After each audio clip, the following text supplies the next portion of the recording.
Penalty sa mga negosyanteng bigong makapagbayad ng renta sa Mangaldan Public Market binabaan ng Market Division. Darito ang report.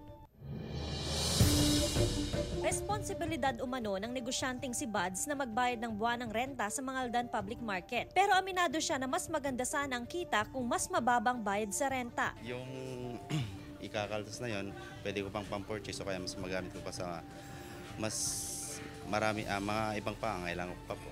Sa bagong amyendang market code ng bayan, binabaan ang penalty ng mga negosyante na bigong makabayad ng buwanang renta. Pag hindi ka nakapagbayad ng isang buwan, ang penalty mo is 25% ng renta. Inamyenda ng Sangguniang Bayan yon. Instead na 25% na penalty, ginawang legal rate of interest when hindi ka nakapagbayad ng 3 buwan. Ang babayaran mo lang is 0.5%.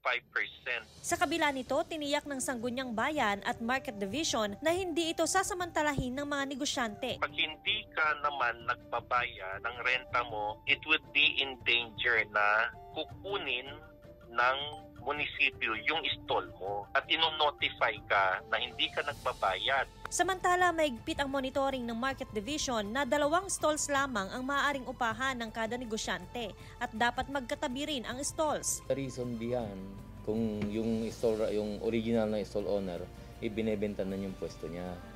So siguro, down ng business or whatsoever in nature, na within themselves only.